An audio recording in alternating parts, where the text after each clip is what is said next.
Good morning, good morning. We are day 4. My voice is lasting. Not many coffee fits, which has been a great start. This morning's guest is having a bit of an issue connecting to the platform. So I don't know, for those of you that do know, particularly via LinkedIn, you cannot stream directly onto the platforms. You have to use a third party. We use StreamYard. And it doesn't want to let Lee in this morning. So hopefully, and fingers crossed, Lee is going to be with us very, very soon. But until then, I want to do, I suppose, a little bit of a kind of recap. I'm going to turn that light down a little bit because that's hurting my eyes. Okay, so and yeah, I'm going to refer to my phone here. We'll go kind of full on maybe news flash, newsreader style. Because my co-host Michelle Hartley has just put a post on her LinkedIn, which I think is probably really relevant for all of us. So Michelle says, newsflash, having impossibly high standards for yourself and others can lead to burnout. And this is definitely one of the common themes that we are seeing throughout the conversations that we're having this year. And perfection. My sister did some edits for me last year from the This Is Burnout campaign. And my sister had noticed, as she was doing some of the edits and turning some of the longer videos into shorter ones to share across social media, that the word perfection, striving to be perfect, and lack of boundaries were coming up in pretty much every single conversation that we had last year.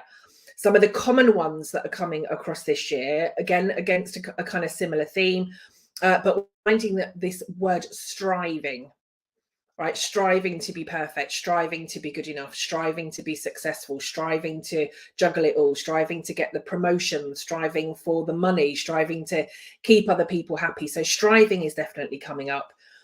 The second that Michelle mentions here is about having love for your role. And this is something that I've definitely been talking about for years. We often assume that burnout is coming from maybe people that don't care, maybe they're a bit disengaged, maybe they're really stressful. I think we've just got Lee backstage, so I'll bring her on in a moment. It's great to see Lee. She made it.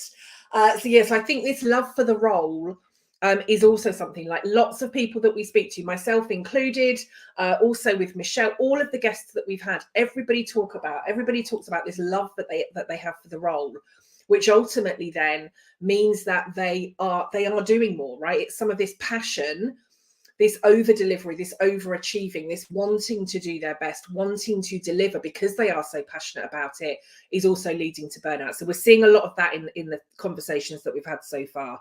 Wanting perfection, I've already mentioned. And then ignoring the physical signs. So many of these we say warning signs now, but again, I think for lots of us, the signs are there. I could make excuses for all of mine, right? All of the headaches that I was getting was because I was maybe spending too much time on my computer, or I needed to get to the opticians for new glasses, or I hadn't drank enough, or the lighting wasn't right. The pains that I began to get in my body were perhaps because I'd not been sat at my desk properly, or because I'd been sat, hunched over on the train, or I wasn't sleeping properly, or I needed a new mattress. The digestive issues that I was, maybe I'm just not eating the right foods. Maybe something's going on there. The fatigue. Well, I've got a long commute. I had an excuse for everything. The withdrawal. Well, I'm just busy. We can find excuses for all of these warning signs, and we don't necessarily see them as warning signs when they first come, because we're not joining the dots to say, okay, I've got all of these things happening to me. We just say, we've got, maybe I've got a headache, maybe I've got this, and we're not necessarily joining all of the dots. It's only really with hindsight and in retrospect that we think, oh my God, they were all part of it. So Michelle has mentioned here on her post this morning some of these themes. So striving, love for your role, wanting perfection, and ignoring the physical signs. And Michelle and I are going to be doing a wrap up on Monday.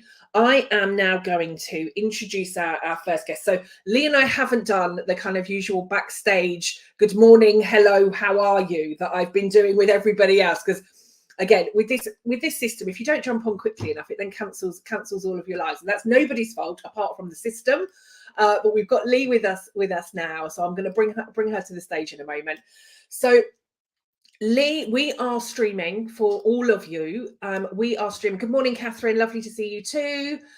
We are streaming across LinkedIn, YouTube, and Twitter.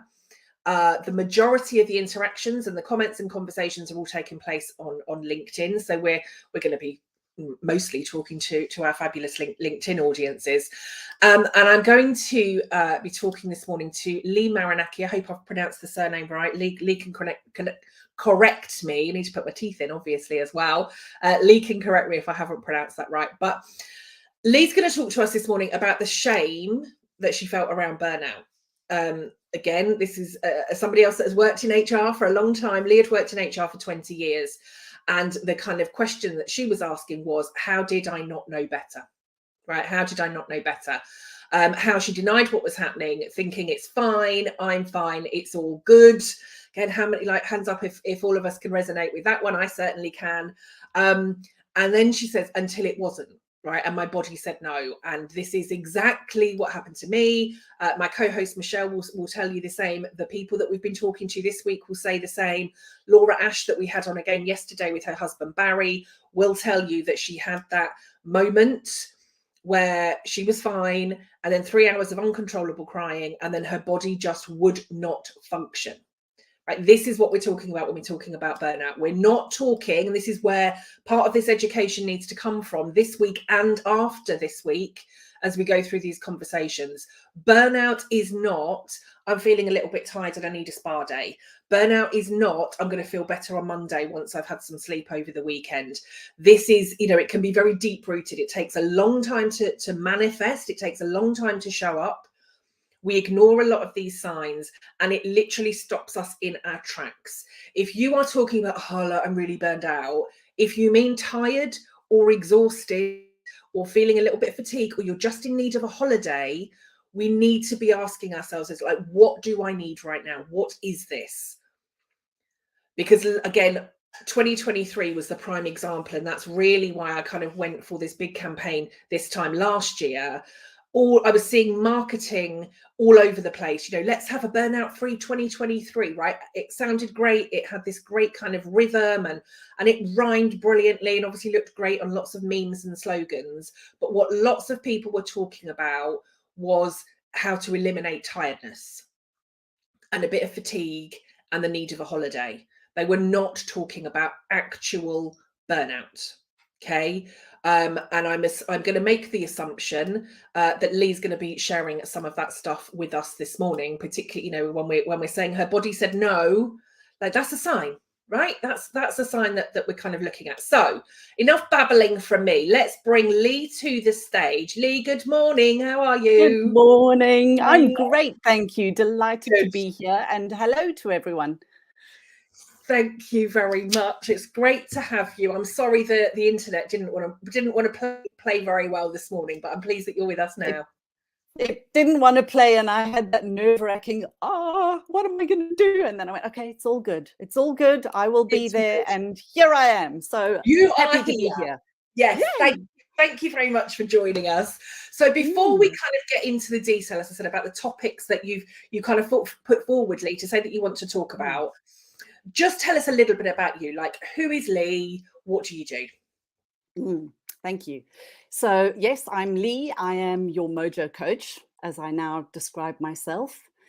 And I help Gen X professionals who are those people who had one foot in analog and took a step into digital. I help Gen X professionals who have lost themselves in their career to reclaim a sense of self and find a way to fall in love with work and life again. Because it was a very ordinary Tuesday for me when, and we all talk about the proverbial journey, but I had this realization. I was thinking about a new job in HR. I'd been in it for 20 years, and the more I thought about it, I get goosebumps as I say this, because the more I thought about it, the more my shoulders kind of hunched over, my heart closed, like everything just said no. And I went, what? No, don't be ridiculous. Like, HR is my life.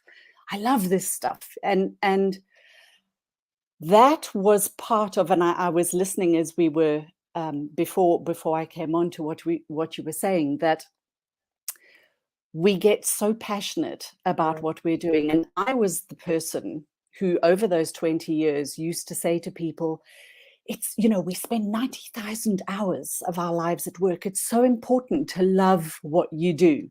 Yeah. Mm-hmm. And then kind of woke up that day and went, okay, I don't love what I'm doing anymore. What's going on here? And it started a whole bunch of questions, together with the fact that when I stood at my kitchen counter a couple of days later and looked at the box on the kitchen counter, and I went, hold on, I've got 29 bottles here of supplements and vitamins and all these things, and I feel like shit. What is happening? I'm going back to my doctor. So went back to the doctor because I was having various I had a whole malady of things that was happening, a whole bunch of problems. And she looked at me. It was quite an intensive appointment that lasted over 2 hours. And, we had lots of test results and all kinds of things. And she just looked at me and she said, how are you still standing? And I was like, what? I don't know quite what you mean. I'm fine. Well, I'm not fine, but, what do you mean? And I was incredibly anemic, together with, I won't go into all the details because it's quite gross, but there were so many things that were happening for me. And I just kept saying, no, but I can't do this anymore, but I've been through this before, so I'll be fine. Yeah. And she went, no. And I think it was the next day or so that I suddenly went, you know what? I mean, she'd spoken about, these are all the things that I'm seeing as markers in your system, and you are about to do damage to your organs, if not already. And I went, what? And I remembered when I said, well, I want to do something because I can't do this anymore. And it triggered a memory. And that memory was from about 16 or 17 years ago and I was walking home from the supermarket carrying my groceries and ugly crying, if I can say, as I was walking down the road, ugly crying, saying, I can't do this anymore. I can't do this anymore. And went to my GP then, who sat me down and, we had a discussion, and he said, oh, my dear, you're suffering from depression. And I started laughing at him and I went, don't be ridiculous. I'm fine. Yeah.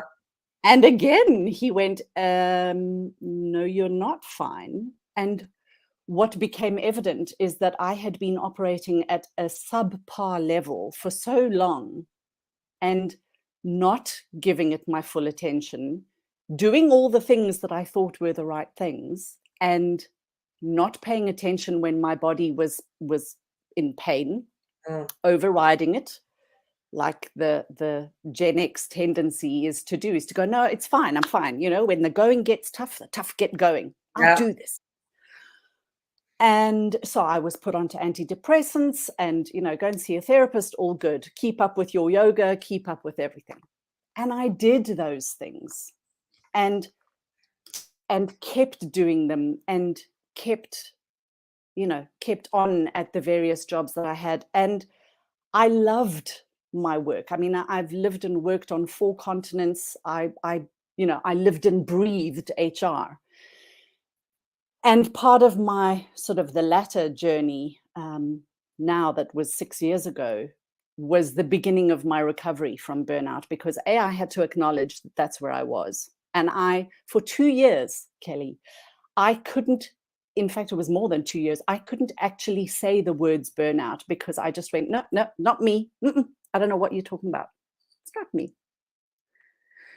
And I wanted to thank you, because when I first saw that you were someone who'd been in HR, you understood burnout, and you had also experienced it not just once but twice. I was so I felt so relieved because not kind of like for anything other than, okay, I'm not going mad. So it was and you know, here publicly, thank you for being kind of able and a voice for me to say, actually, this is what happened, and look, I've recovered from it. And it gave me the courage to actually go, oh, that is what happened, and I can talk about it. Because 3 years ago, even, if I had kind of sat here with you, I would not have been able to say to anyone, never mind the people that, you know, I used to work with or that knew me, that I had burnt out. There was no way. Thank That you. shame sat in everything at every level. Yeah. And I want to say thank you. I probably look like I'm crying now. I've got this cough has made my eyes water. So let's kind of sort that. But I want to say thank you. We've not had a conversation before, so this kind of isn't prompted or anything. I've not brought Leon to go, oh Kelly, you're amazing, or anything like that. But I think that is an important. Well, there's lots of important points there, but I know when I first started talking about it, I was working with a coach at the time, and we were kind of talking about experiences. And I remember her saying to me, like, this is really powerful. Like, you need to be sharing this because you're not the only person. And I think, like you, I had felt all of the shit. I thought clearly I just wasn't good enough at my job. There was something that I had done wrong. I must be the problem. I wasn't good enough. So I felt the shame. I felt the guilt. I felt the failure. And at the time, I mean, I have been talking about this stuff now for 10 years, but I do remember the time just thinking like, no, like nobody's going to care, right? It's not going to make a difference. Nobody's going to care.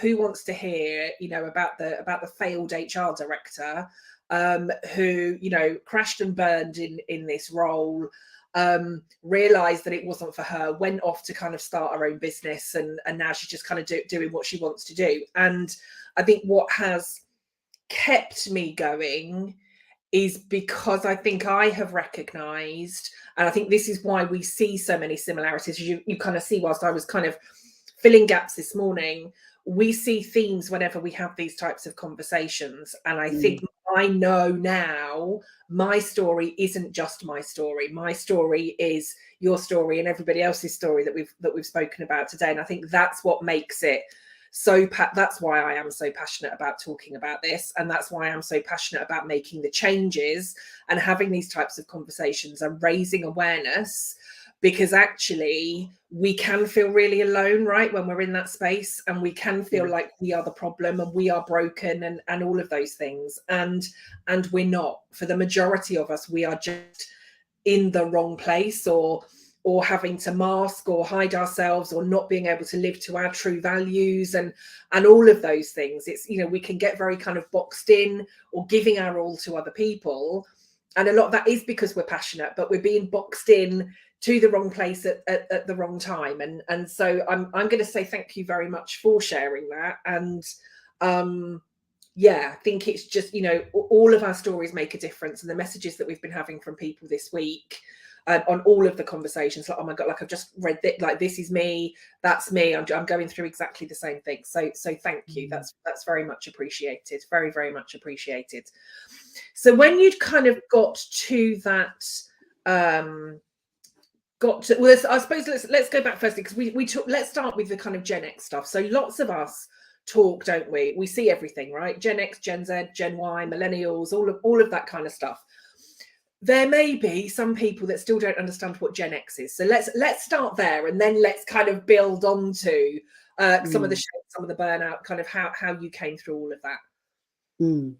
So Gen X, Generation X, are the group born, I think it's between about 1965 and 80 or 85, somewhere around there. And we I am Me, I'm there, I'm those there. people. Yeah. We are the people who, I know, I think back to my teens and my 20s, and it was all the magazine headlines about this is what success looks like. And Yeah.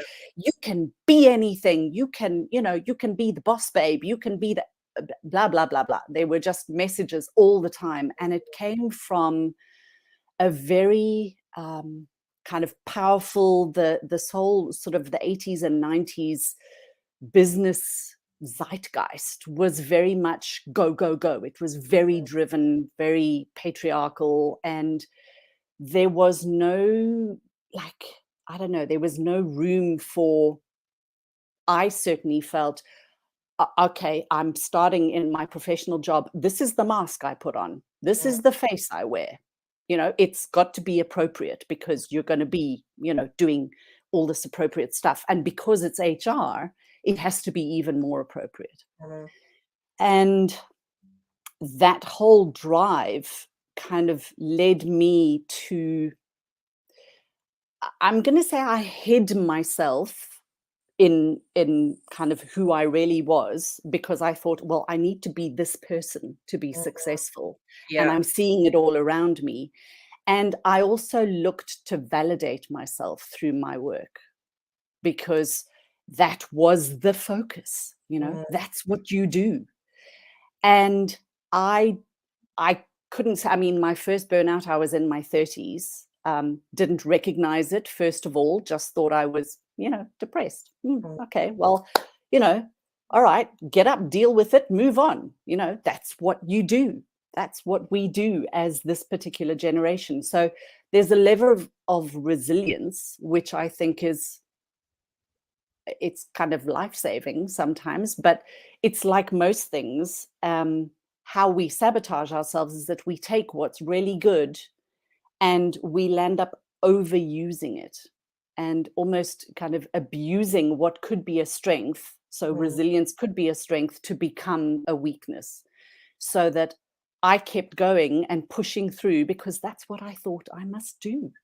And I think we're also told that that's what resilience is, right? You hit a Yeah, wall, it's that bounce back ability, right? Your ability to keep coming back, keep getting back on the horse, keep getting back on the yeah, bike, keep going, keep yeah. going, keep going.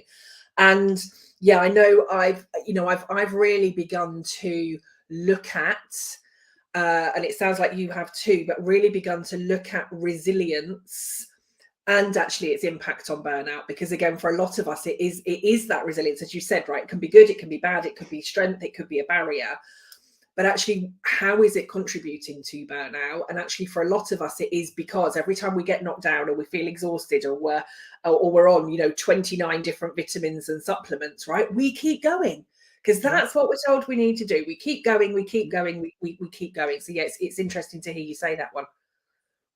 And another part for me was the denial that actually anything was wrong, because I was focused. I was doing all the right things, yeah, in my head. I was following a healthy lifestyle. I was kind of trying to be mindful, not Yeah, trying. I was being mindful. I was doing my yoga practices. I was doing lots of things, and yet there was a disconnect somewhere. And what I have realized, obviously, hindsight is a wonderful thing, isn't it but just? Yes. I realized that I was disconnected from myself, trying to validate myself because Mm, that's how I thought I could do it. And I was disconnected from myself. I can laugh about it now, but the way I describe it is that I was married to my career and mm. divorced from my true self. Oh, I love And that's an amazing description. Yes, yeah, yes. and disconnected from everything in, like, that where we're part of nature, I Mm, was disconnected from. yeah. And the level of denial that I was carrying, I was focused for the business on, attendance management strategies, and look at what we're going to do in engagement, and I couldn't see, or wouldn't see maybe, that I wasn't doing well myself. I knew, it's like that little voice that says, I know something feels off. I know it does. But you know, it's fine. Just get over it. And I couldn't, I think it was 2015 that within 6 months, I had like bronchitis verging on pneumonia. Mhm. 3 months later, I had mumps where I landed up in hospital. About 4 weeks after that, I landed up with tick bite fever. And so what did I do? I took myself off on a yoga retreat to Sri Lanka, and I went, oh, this is wonderful. And while I was there, instead of using the time to kind of try and recoup, I went and climbed a mountain because I didn't know everyone else had been training for 6 months to go and climb a mountain. I just went, oh, is this what we're doing? Okay, I can do it.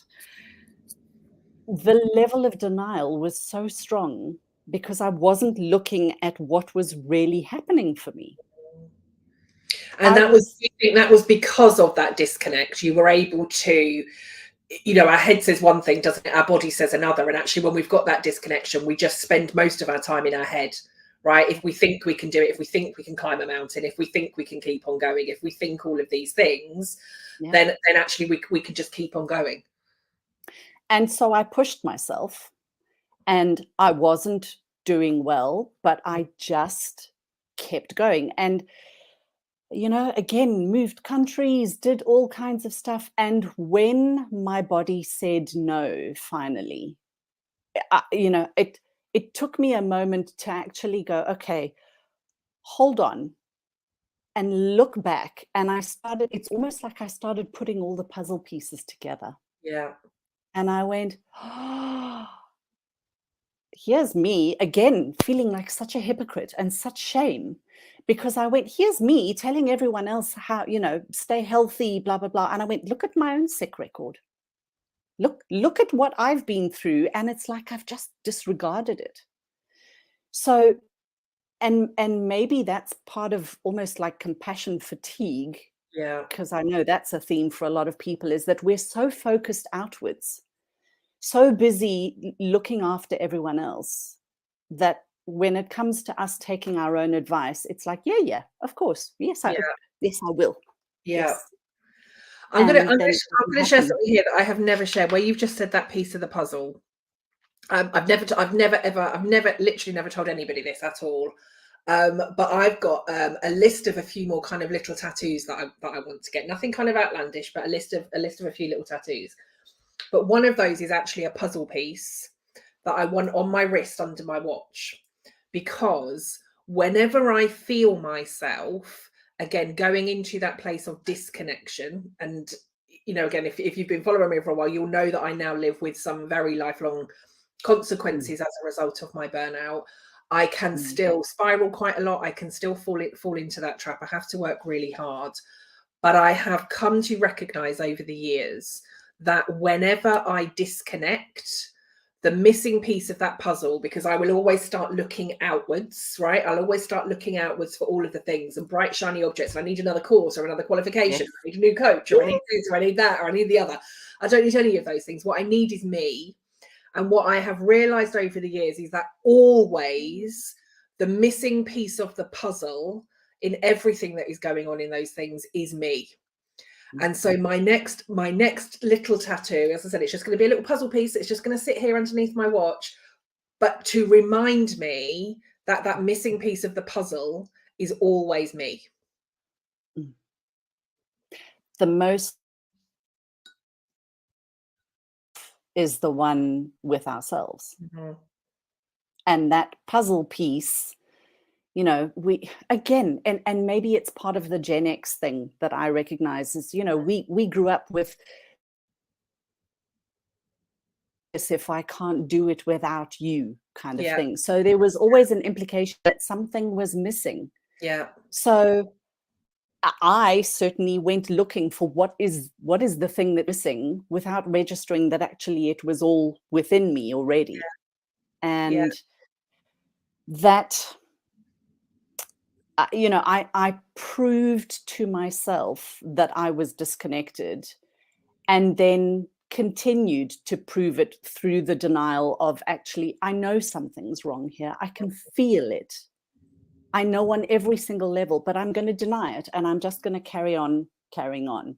And did you actively know that you were denying, or do you think that was just part of the process? Like, did you, I suppose it's like I was saying about the headaches, right? I knew I had the headache, but I could find an excuse for it. Yeah. So were you making excuses? So it's like, okay, was there the awareness of, oh, I have a headache, or whatever your thing was?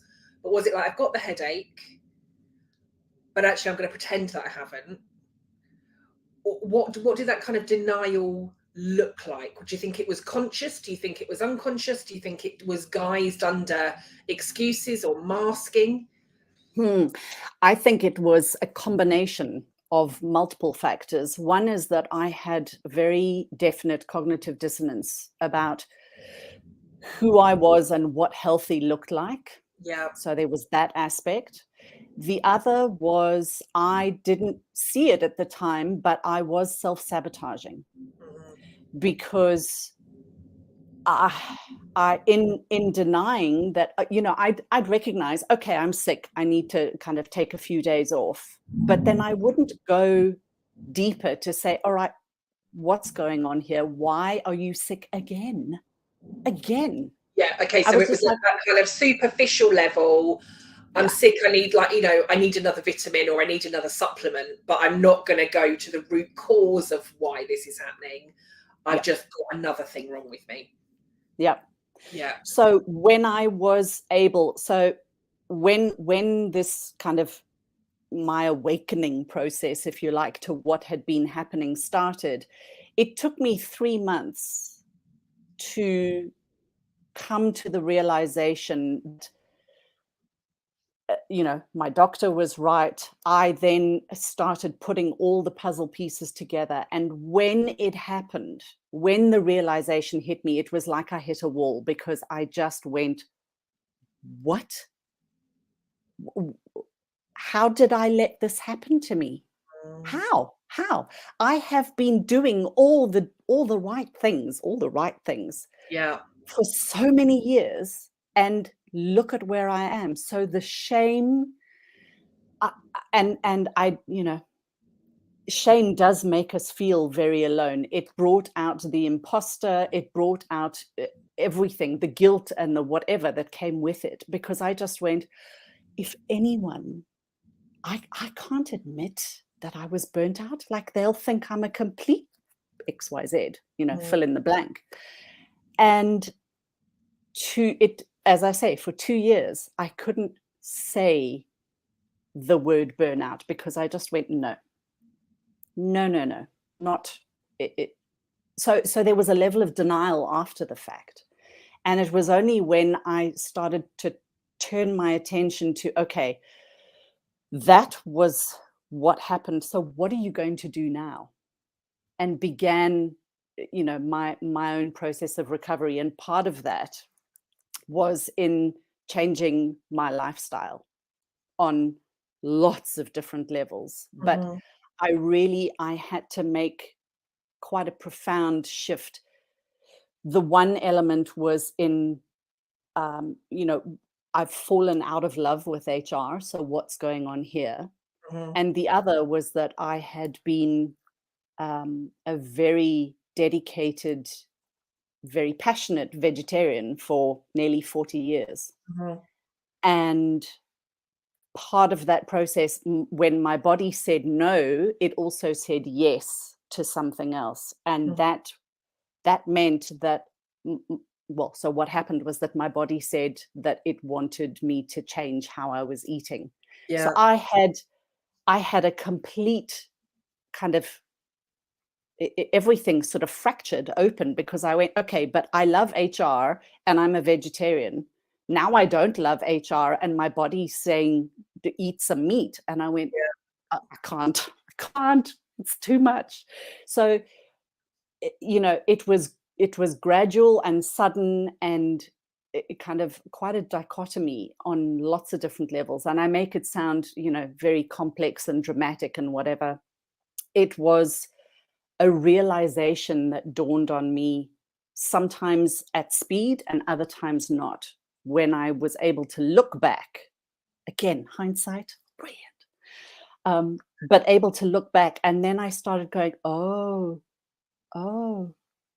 that explains XYZ. That explains why I was in hospital then. That explains why I had to have surgery for that. That explains, and when I put all of it together, it was quite kind of shattering as a process to go through. So by the time I was emerging from it, and now 6 years later, I mean, I feel I'm probably 90% recovered from where I was. It Yeah. did take time. And I know that you've often spoken about, it doesn't happen overnight and you don't recover overnight either. Yeah. There is no magic pill. And what kind of help did you get with that process, Lee? So you've said, that pretty much, right, this isn't the word that you use, but almost is kind of unraveling, right? This is Yeah. who I thought I was. This is now who I'm not. Like, what's going on? Who am I? Who do I like? Who am I really? Who do I want to be? Again, I can totally relate to all of that. What kind of help, if any, did you get in helping you then to come through that process? Did it stay something that you were doing solely for yourself as part of that connection? Did you have other people around you to kind of help you through that process? What did it look like? So there were a combination of factors. One, I had been doing personal development work since the late 80s. So on that level, I was continuing on a journey. I did have my own coach, but I started doing research because the notion of burnout and what had happened to my body and how had I let myself get to this state of beyond exhaustion? Like, because exhaustion wasn't the consideration. It was beyond that. Yeah. So it was a kind of concert of my doctor doing research, my coach. I went back to therapy for a little while to kind of just help me navigate some of the stuff. And I think I was able to surrender, was a big part of saying, okay, so if not this, then what? And opened myself up to being curious about if I don't love this and I can't do this, what am I going to do next? And it was like the proverbial down the rabbit hole, because I just started taking in information, but in a way that was completely different. Because whereas I had always had a particular approach to things, I went, okay, so what if it's completely different? What if there is something so different to what I have been doing to now that will help me? And I just looked at it and went, okay, give it a try, see what happens. And I think being willing to change my mind, being willing to eat humble pie, a lot of humble pie that said, you know what, I didn't, I thought something for, a series of decades, and actually I can see now that it didn't serve me. So how am I going to do this differently? And can I ask how you were able to kind of navigate through that? So again, burnout, as we know, there's research out there. It may have been different for you. It certainly wasn't for me. But burnout can impact our decision making. Decision-making ability. It can impact our confidence. It can impact our self-belief, our self-worth, our view of the world, all of those things. So for you to be able to kind of sit and say, okay, like what are the possibilities? Like, what can I try? How were you able to move from, I suppose, point A to point B, just knowing that you were just going to give it a try with all of the lack of confidence, lack of self-worth, decision making, all of that kind of burnout stuff that goes on in our brains?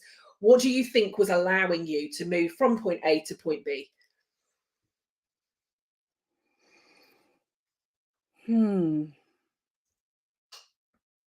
The desire to feel better. Okay.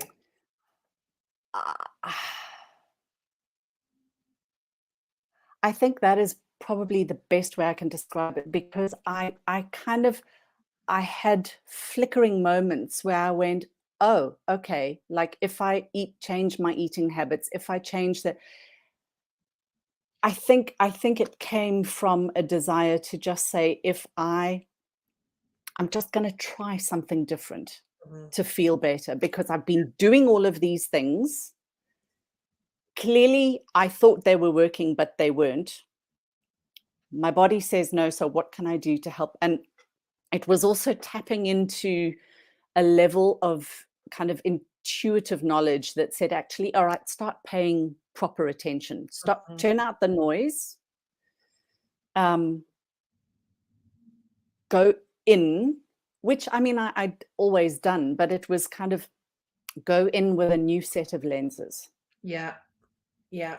And I And don't know if you kind of relate to this one, Lee, but I think for me, again, over the course of the few years, I would always say that I've been a very, very intuitive person, right? If my gut says we're not doing that, right, we just don't do it. I don't really need to question.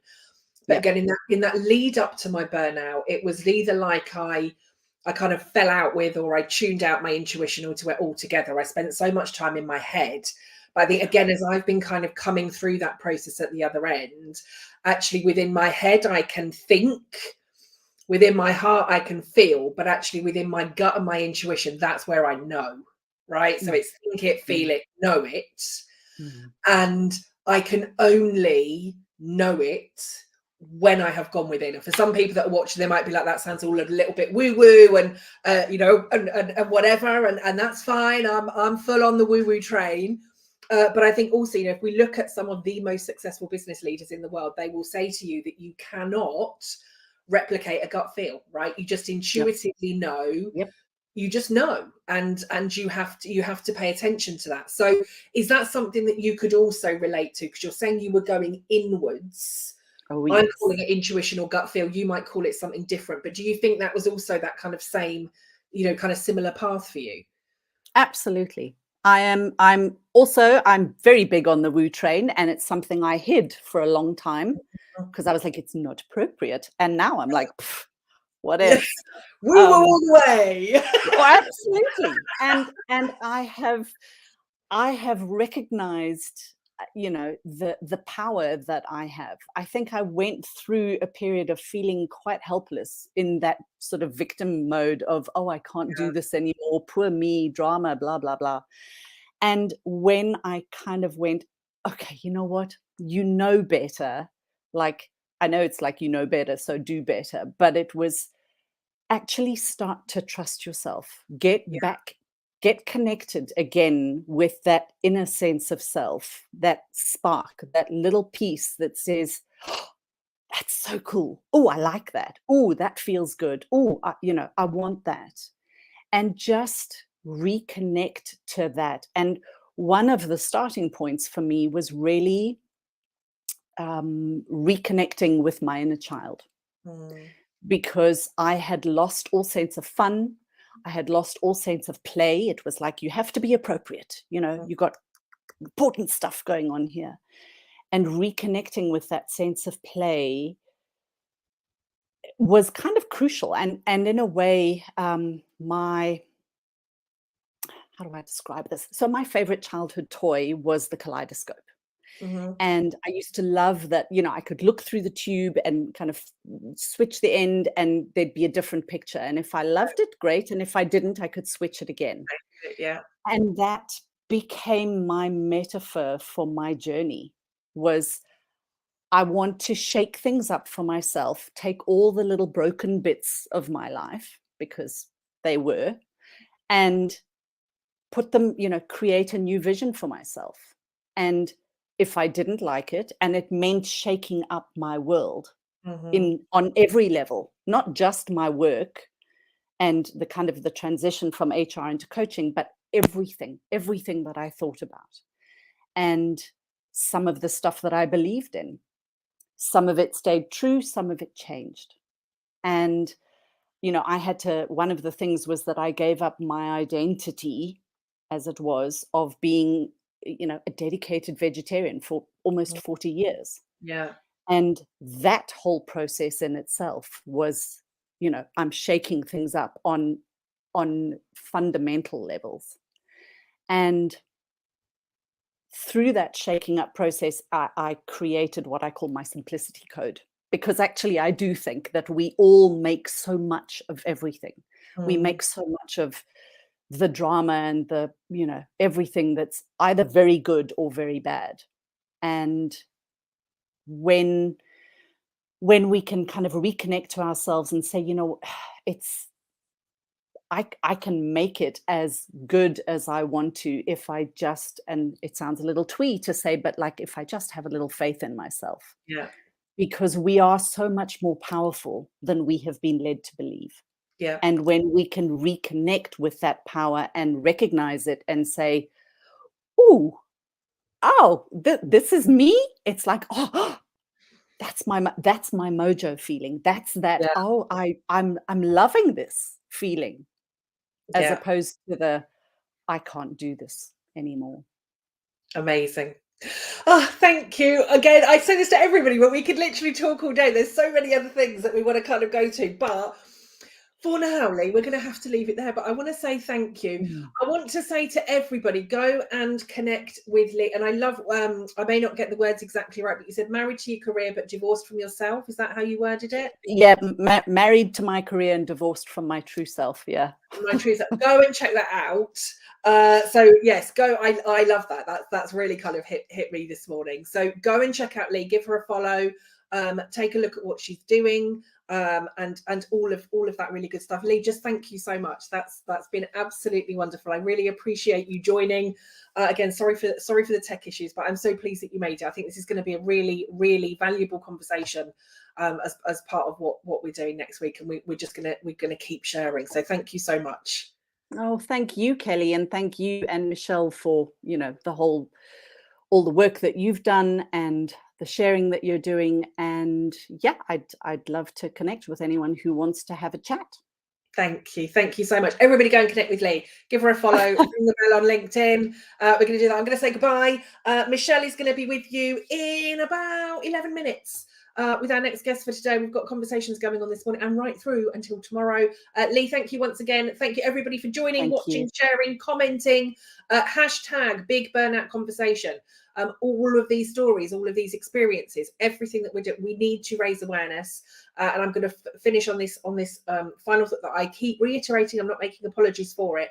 Every single burnout statistic, every number, every percentage that you see, there is a person that is sitting behind that.